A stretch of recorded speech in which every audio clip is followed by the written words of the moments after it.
comment résister face aux problèmes. Parfois, tu peux avoir une cascade de problèmes dans ta vie, notamment au travail. Tu peux peut-être ne pas très bien t'entendre avec tes collègues, peut-être qu'on te met un peu trop la pression au niveau de ta hiérarchie, peut-être que tu n'as pas tous les outils qu'il faut pour vraiment travailler de manière optimale. Ces choses-là peuvent te déstabiliser. Peut-être pas dans l'instant, mais à long terme, ça peut te saouler et ça peut aussi avoir un impact sur ton état d'esprit, sur ton travail. Donc dans cette vidéo, j'aimerais te donner un moyen de vraiment continuer et de vraiment progresser, avancer vers tes objectifs. Si tu veux améliorer ton mental pour être plus performant, tu peux t'abonner à cette chaîne et activer la petite clochette pour ne rien louper. Donc ce que je voulais te partager aujourd'hui, c'est plutôt un mindset, un état d'esprit. C'est le mindset qui va consister à persister, peu importe les problèmes que tu vas rencontrer.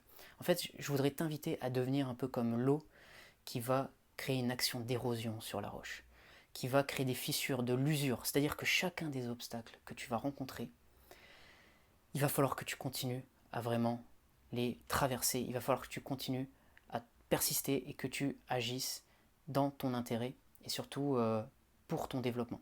Par exemple, si on ne te valorise pas assez au travail, si tu n'as pas les bons outils, s'il y a des soucis, si tes collègues peut-être ne font pas le maximum de ce qu'ils devraient faire et que toi tu as plus de travail, peu importe ce que tu vas traverser, je t'invite à te focaliser un maximum sur toi parce que ta réaction en réalité va déterminer qui tu es.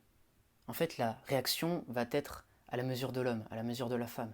On va voir ton caractère, on va voir comment tu vas traiter la situation. Et si tu persistes malgré ces obstacles, au bout, il y a vraiment quelque chose qui va être bon.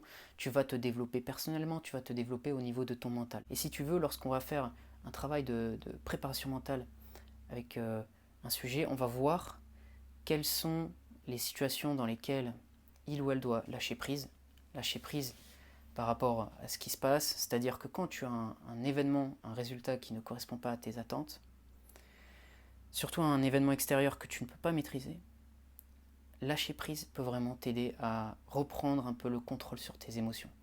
C'est un entraînement, c'est pas quelque chose qui vient rapidement, c'est pour ça que tout le monde cherche comment lâcher prise.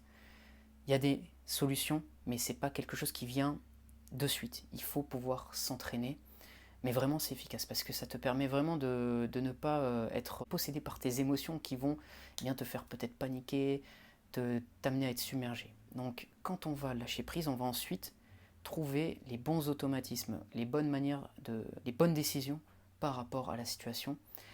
Et ça part souvent de l'émotion, du mental. Donc si tu arrives à shifter, à changer cet aspect, tu peux ensuite être beaucoup plus efficace dans ta vie au travail par exemple. Donc voilà ce que je voulais te partager dans cette vidéo, j'espère que ça t'a plu, ça t'a aidé.